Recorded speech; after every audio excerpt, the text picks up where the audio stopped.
Wonderful world of Disney. The secret of Old Glory Mine.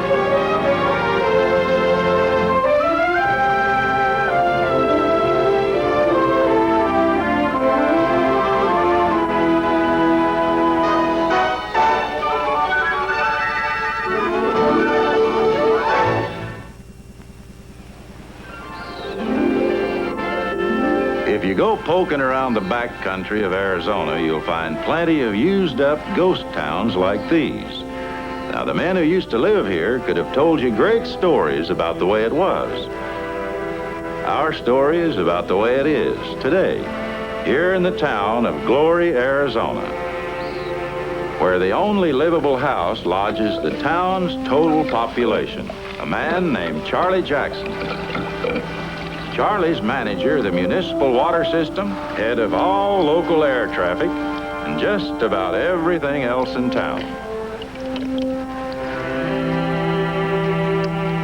His carefully guarded secret, the thing that keeps him here, he shares only with Agnes.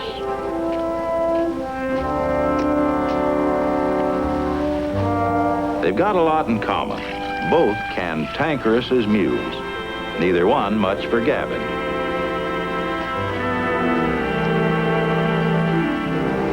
This abandoned silver mine, just a short haul from the edge of town, is what originally made Glory be. Now, small animals like this family of ring-tailed cats have staked out an almost undisputed claim to the diggings. The little one's old enough to venture beyond the range of Mother's watchful eye. And Mother, wise in the ways of her world, lets him go without another glance.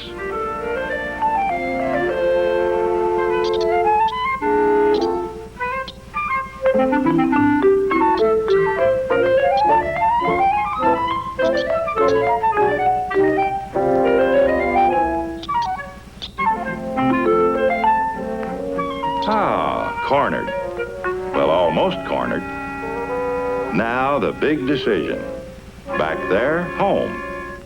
Out there, the world.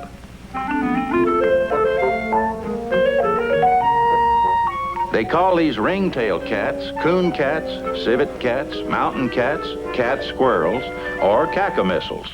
Their Latin name comes from words meaning clever little fox. They're night animals. This is his first look at daylight.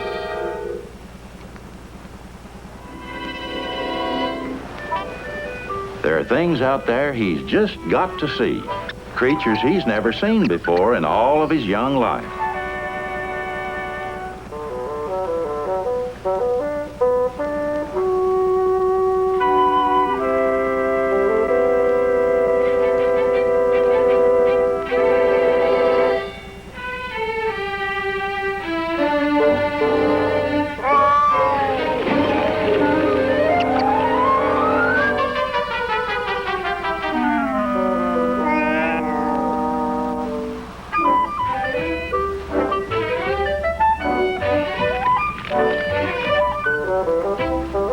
The lesson he learned from the mouse turns the tables on the cat.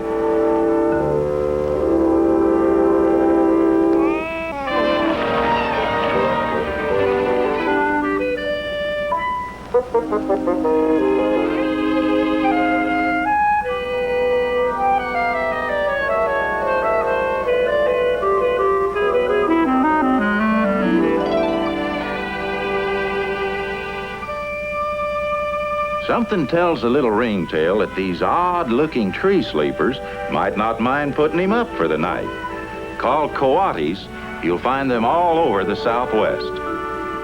Now, he doesn't know it, but like the raccoons, he and they are related.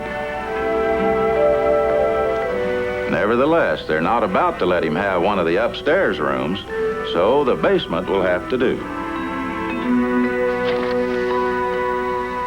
An old loner like Charlie Jackson tends to get pretty set in his ways. Every evening he puts on a private performance for a very special audience. A nightly ritual that Agnes and the neighbors have come to expect and enjoy.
He's young and inexperienced, but he's also hungry and determined. And that's a combination that can really make the feathers fly.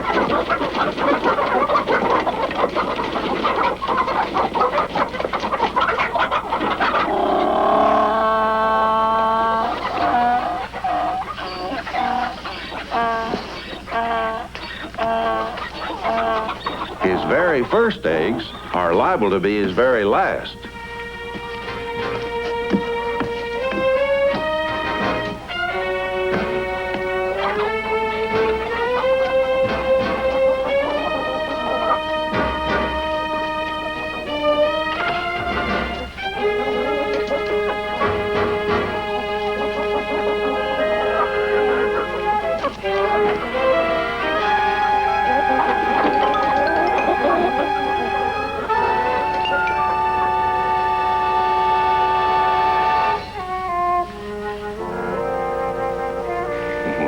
Be doggone. It's a miner's cat. And a young'un at that.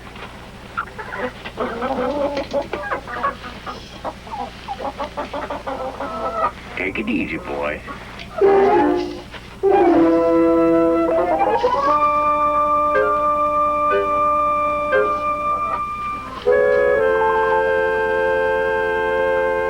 Come on, where are you hiding? Show yourself, you hear? Well, I'll be danged. Why'd you do that in the first place? Gotcha. When Charlie called him a miner's cat, he was using one of the most common of the many names the breed is known by. Old-time miners, lucky enough to tame one, became very attached to it. They're friendly, smart, and affectionate, and better mousers than any house cat.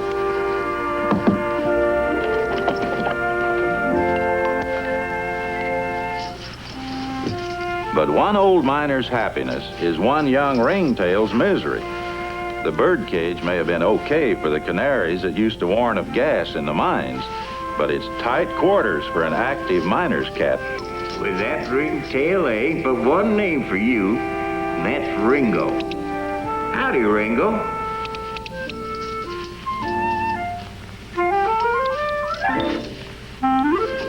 At first, Ringo won't accept from Charlie even tempting apricots. But time, patience, and affection begin to pay off.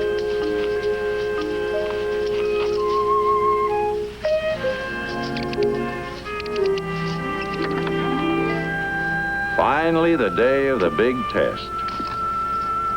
Now it's all up to Ringo to decide whether to stay or go.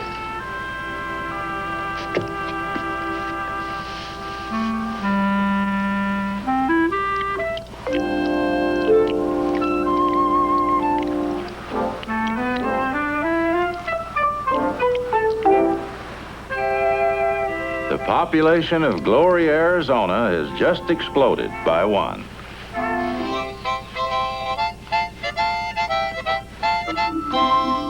By the time winters come to Glory, Charlie's rounded up all the Christmas tree decorations a man could need and tidied up the desert while he was about it. Ringo's part of the family now and feels entitled to poke his nose into everything.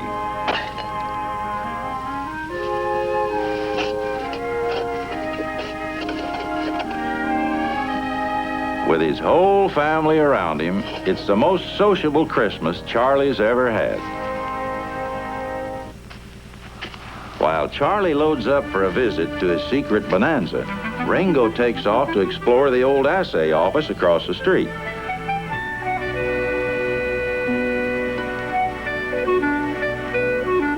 It's Gus, the pack rat who lives here. Ringo?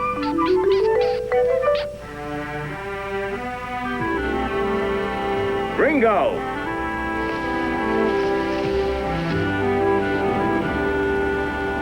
But by now, Ringo is willing to give up even the excitement of a pack rat race for the pleasure of his regular jaunt with Charlie in his very own rig.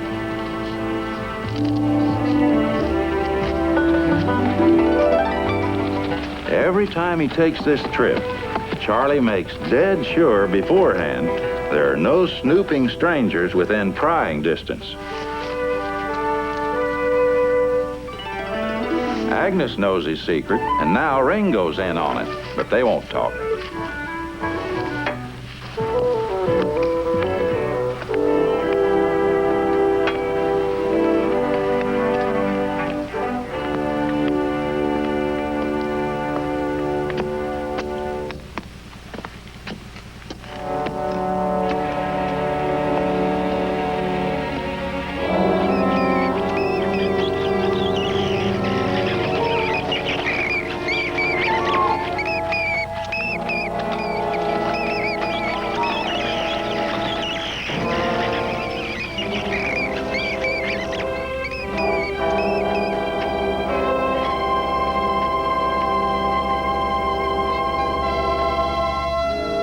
What draws him on is the magnet that's kept him in Glory all these years.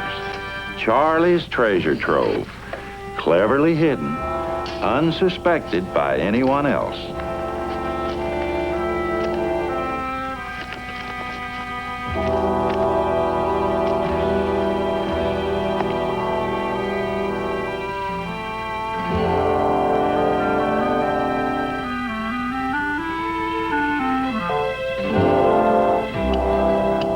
While Charlie sets to work, Ringo gets to play. It's a lady cack-a-missile.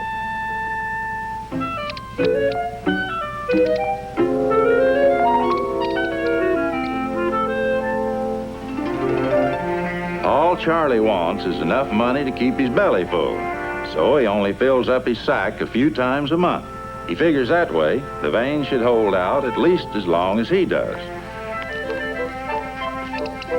Just when they're really getting acquainted, Ringo has to face a big decision.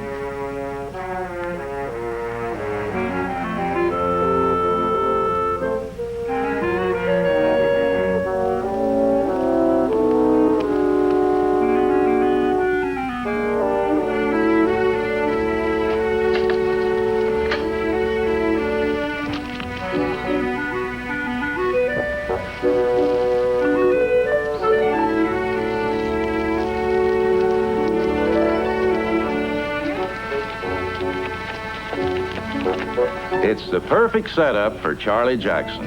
Everything he ever wanted. But a setup that's perfect isn't always permanent.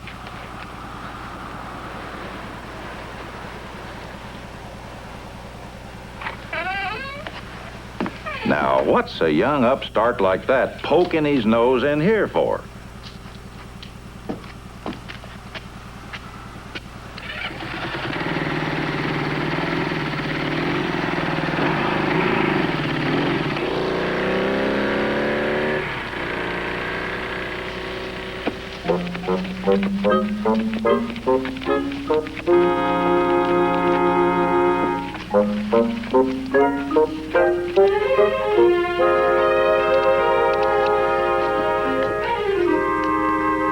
Why, he's even got the gall to lock the door.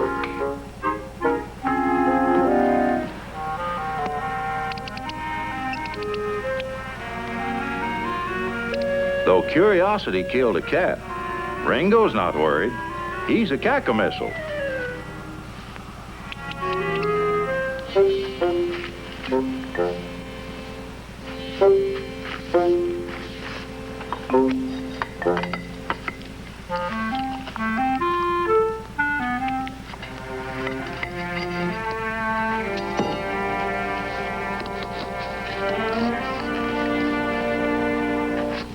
Lucky that can had a plastic top.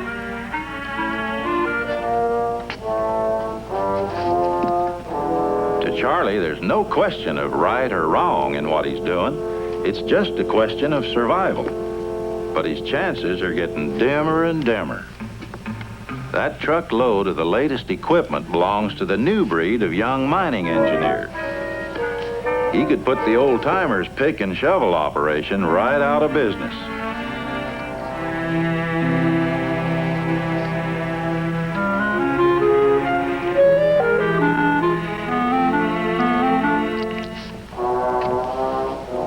Geology, huh? Probably can't even handle a pick and shovel.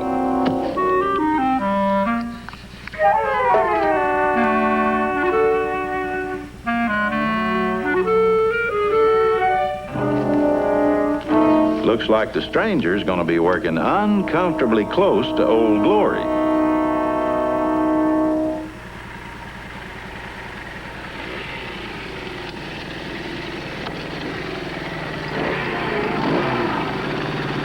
Hi, I didn't know anybody lived here.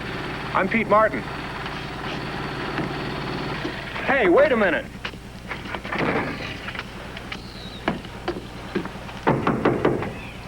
Take a tip from old Charlie, young fella. There ain't nothing for you here. At least tell me where to find some water. Bennett Springs.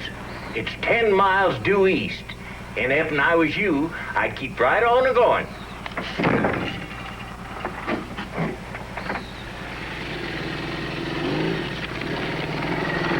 20 blistering miles across the desert for a few measly gallons of water isn't exactly Pete's idea of fun in the sun.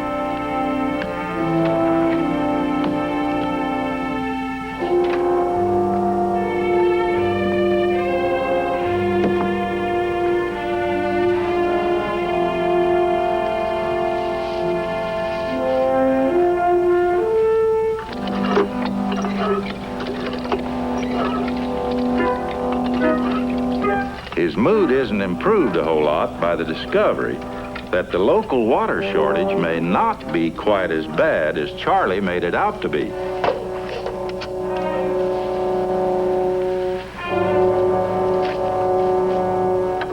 It's Charlie's final twist, though, that shows Pete what he's really up against.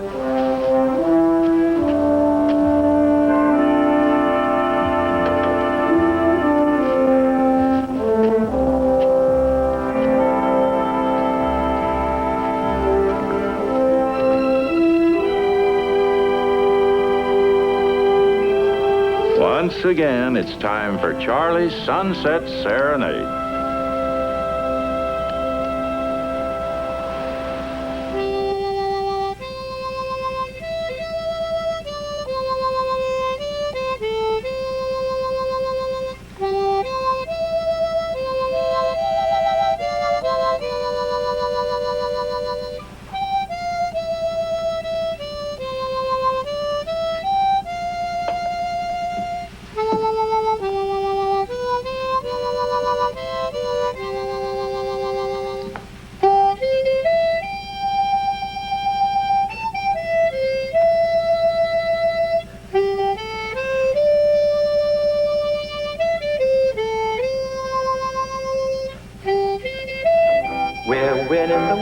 and the dudes are pioneering, power steering, all over the range. Quit fighting it, it's time for a change. We follow the trail on a Honda, Rand McNally marks each valley. And just to get cool, we stop at a motel with a pool. I'll tell every old tiger, what you need is a Geiger. If you want to take fame and fortune out of the ground. Now we're playing the Beatles, wearing our phonograph needles. Love that new funky sound, you can hear it all around. We're striking it rich with the help of land assessors and professors who study the rocks. I'm telling you, they're smart as a fox.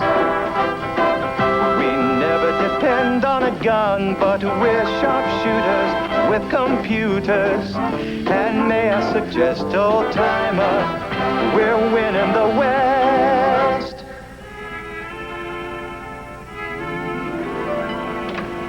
If Pete needs another reason to wish he'd never met Charlie Jackson, he's about to find one. One that'll stick with him a while.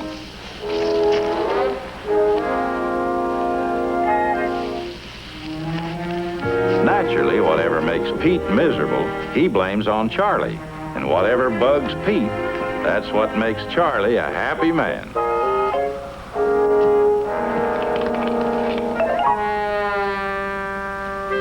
When you've got a good feud building up, it's only natural for everybody in the family to want to get in on the act. But conditions have to be exactly right. Like Pete has to be busy showering. And it's not enough for Agnes just to munch on his pants. While Pete's eyes are covered, the pants have to get some fancy footwork too. And Pete must be looking the other way until Agnes has quietly left the scene of the crime. Only then can Pete discover the dastardly deed.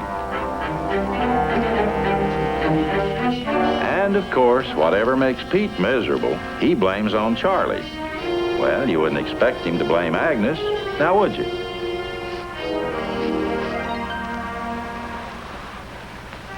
To clinch the circumstantial case against Charlie, it's necessary for Pete to go off exploring. While inside his house, Gus, the pack rat we met earlier, neatly disposes of Pete's favorite ring. But Pete has a job to do. He's here to use modern methods to find out if new techniques and the rising price of silver will make it profitable for the owners to reopen the mines.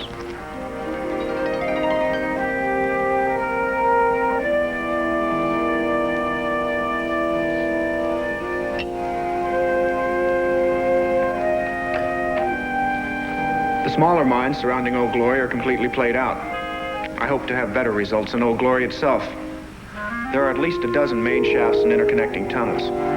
Shaft number 1 is impassable due to flooding.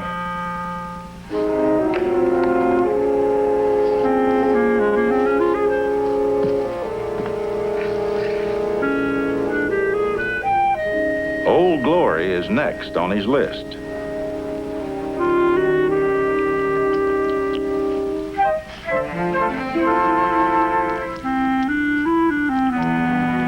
Hello, boy.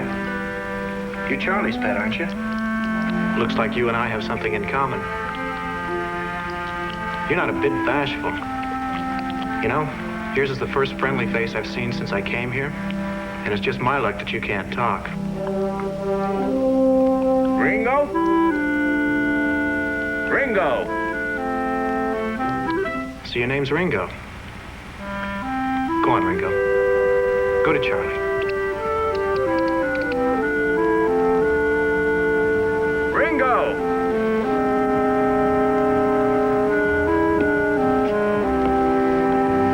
Where you been hiding? After dessert, who needs the main course?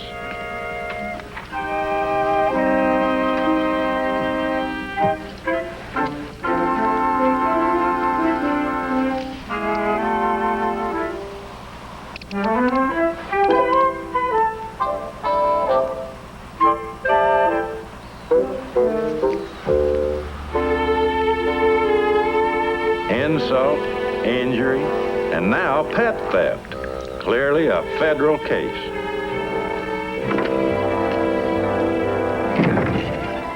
Pete's daily water trip is about all Charlie has to make life worthwhile. Ringo, what are you doing here? What do you say? You want to go for a ride? Charlie, is it okay if I take Ringo to...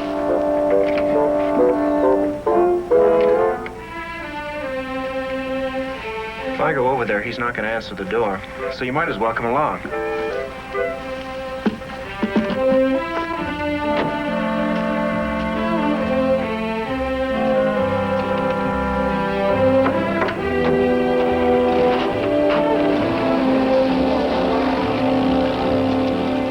At least a man can rely on Agnes.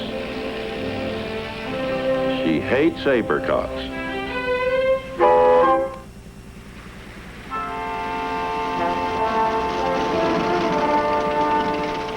By now, Pete knows more than he really cares to about Bennett Springs. Ringo, of course, knows nothing about the area.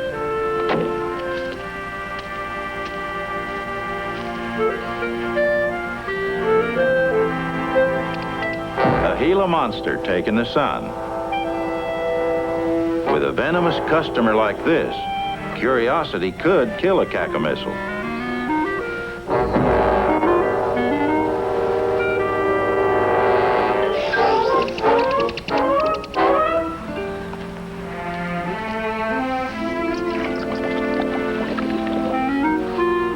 An alert, wide-eyed young fella like this doesn't have to go far before he turns up something interesting. His old friend, the bobcat.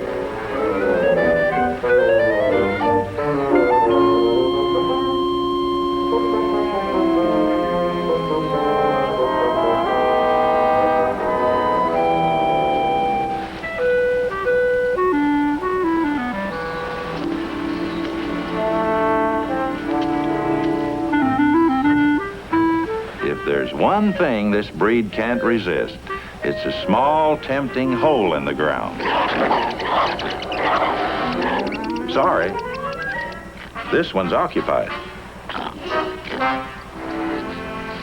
Ringo, lunch! Ringo!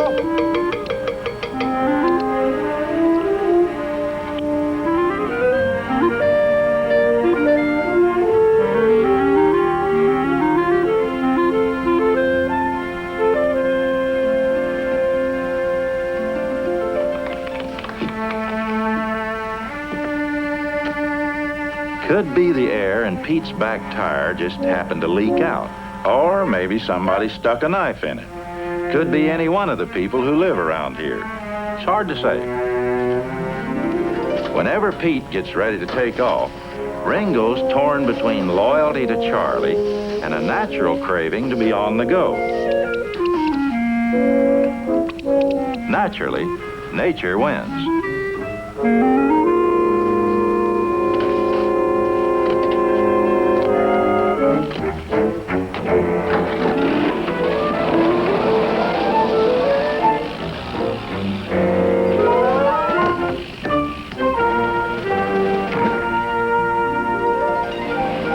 This first visit to Old Glory is Pete's last chance to discover something of value in the area. It's Charlie's last chance to keep his secret intact. And it's Ringo's chance to find that lady friend he left behind.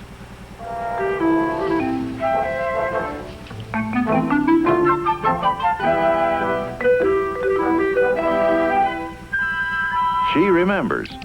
He's the one that ran out on her.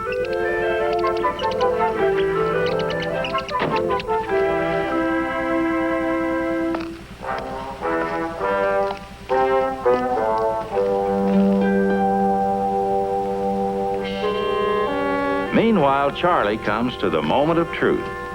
Time's running out on the secret of Old Glory. The smaller mines surrounding Old Glory are completely played out. I hope to have better results, however, in Old Glory itself. There are at least a dozen main shafts and interconnecting tunnels. Shaft number 1 is impassable due to flooding, However, preliminary investigation of the tailings surrounding shaft number 2.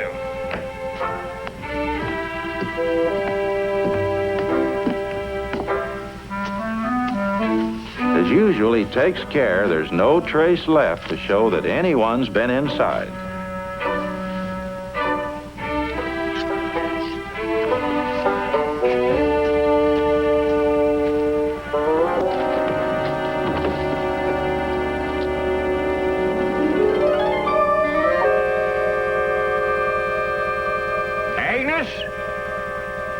Agnes, where are you? Agnes, you ornery female. Where you hiding?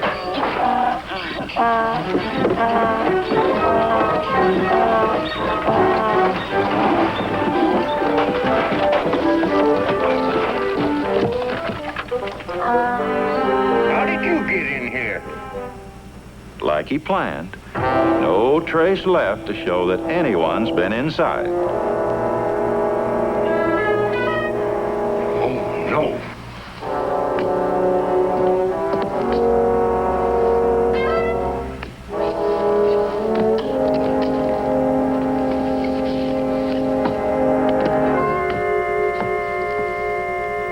Charlie, you outdid yourself this time.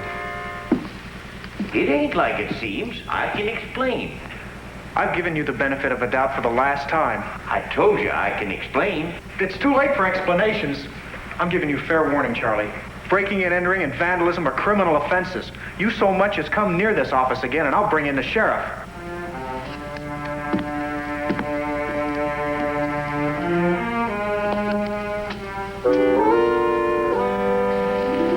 It seems to Charlie there's only one way to keep his secret.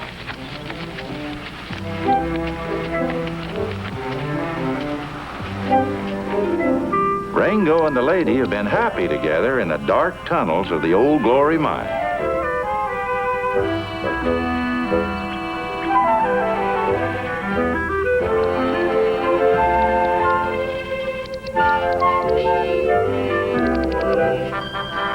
Nobody will find his silver after the blast blocks this tunnel.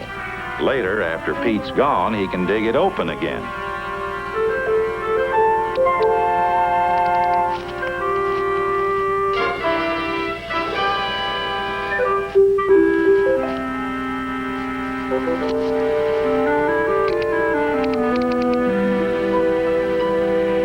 That you, Ringo? So you didn't go with that feller Pete after all. You can't stay here.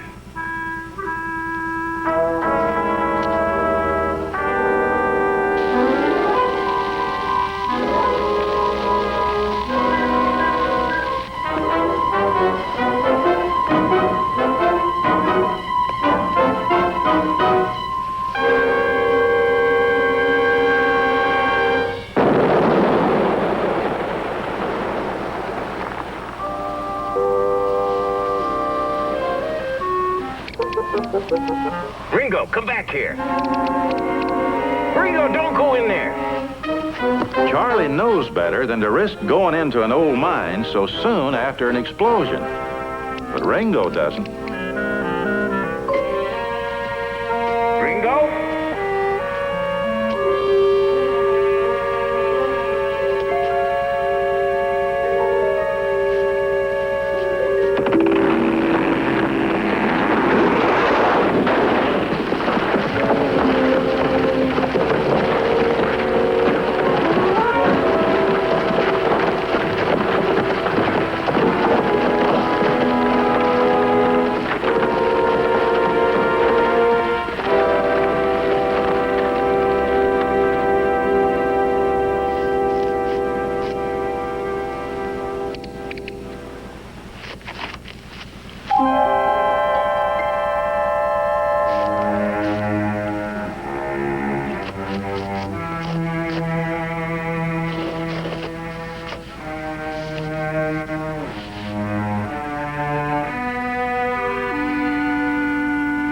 It ain't your fault, boy.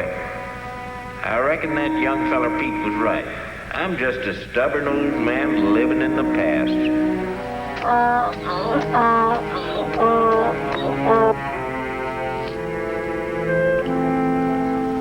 Charlie's always said, when you're up against a stone wall, there's no use trying to move it. There's better ways of wasting your breath.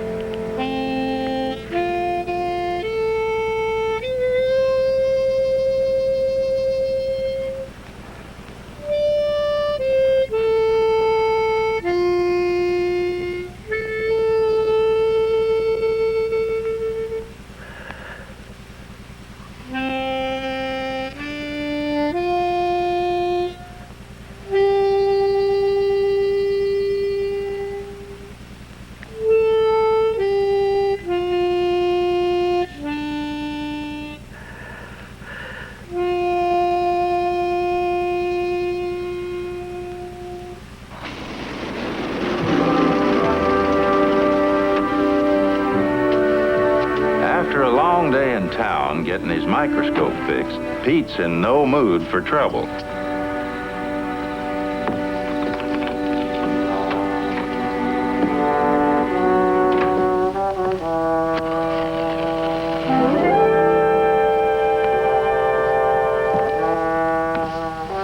Looks like he's had company again.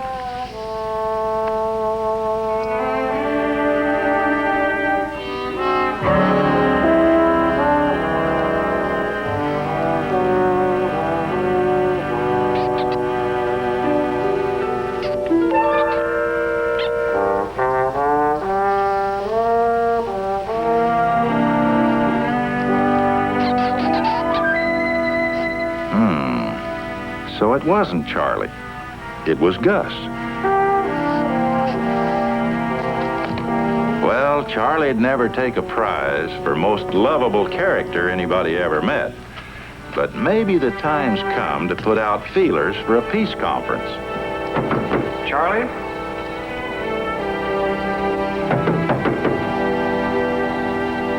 Charlie?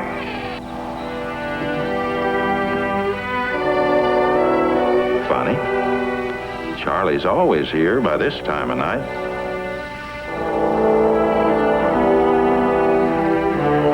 Dynamite fuse.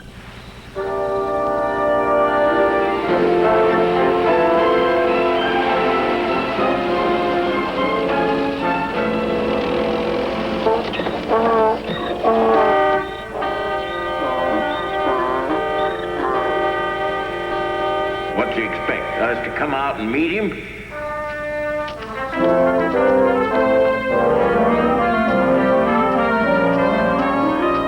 Charlie? Charlie, can you hear me? Of course we can hear you. We ain't deaf.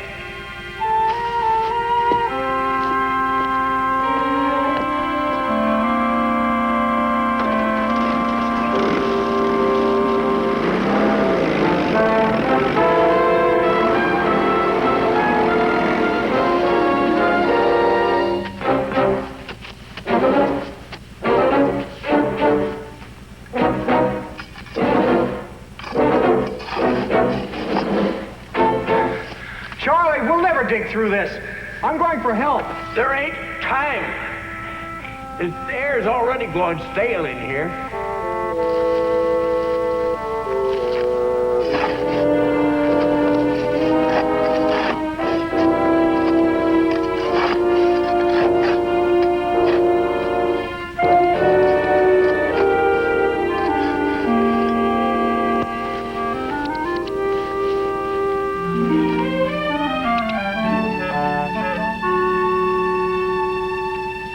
Hey, young feller, you got any of your apricots out there?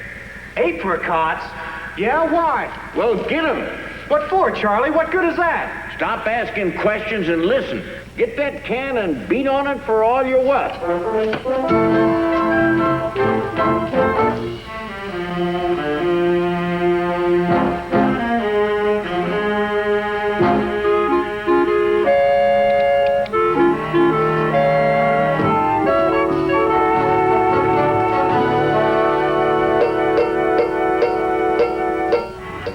Come on, Ringo. Get them apricots.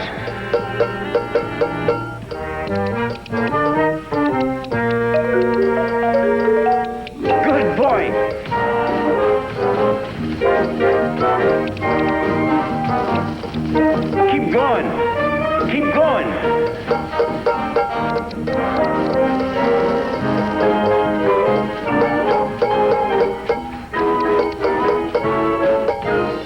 He's through.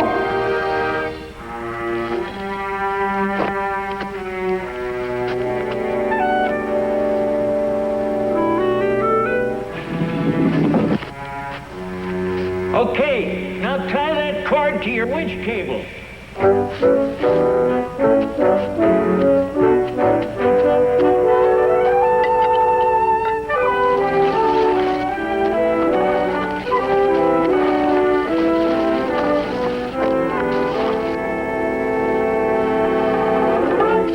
Haul away!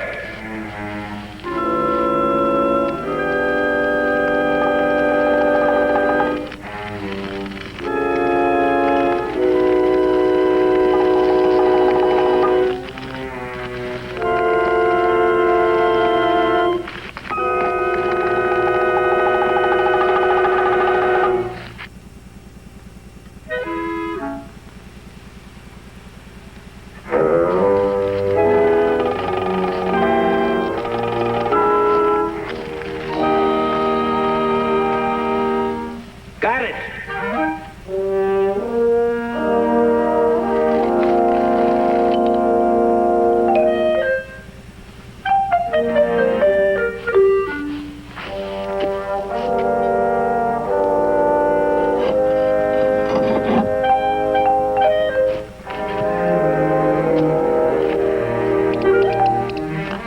Ringo.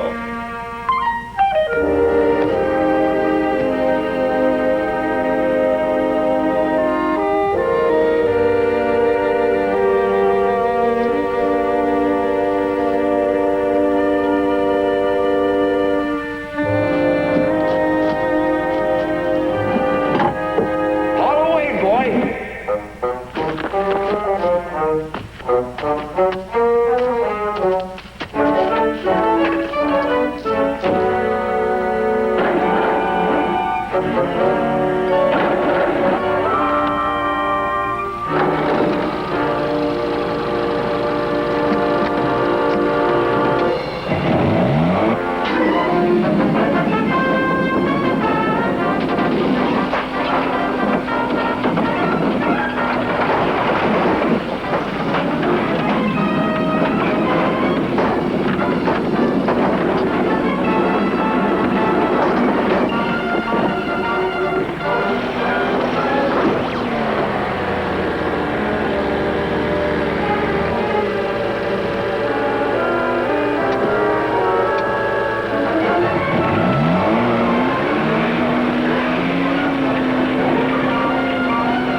Are you okay, Charlie? Much obliged, young feller.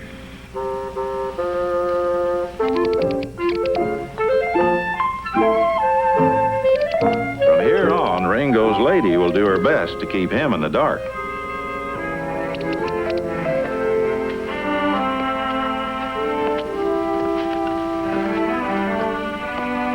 Come on, Charlie. I'll give you a ride home.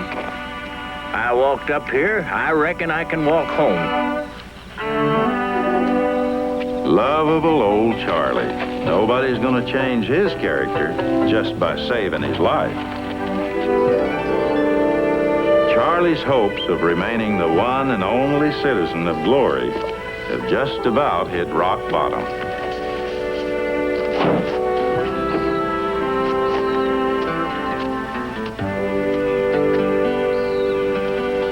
Goodbye, Charlie. let me know when that there syndicate starts working Old Glory. I want to be long gone from here. Don't worry about it. It'll be a while. That's a mighty rich vein. Maybe. But I won't know for sure until I've done an official assay. And I don't figure to get to that for 5, maybe 10 years.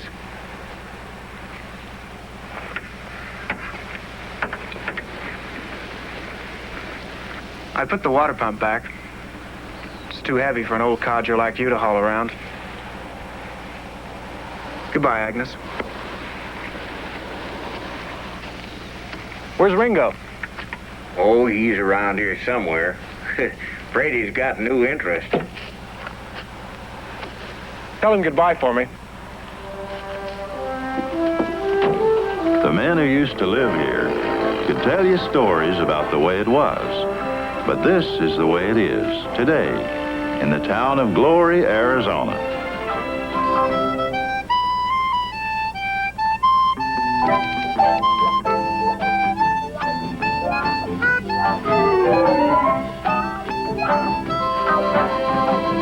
We're striking it rich with the help of land assessors and professors. And may I suggest, old timer, we're winning the West.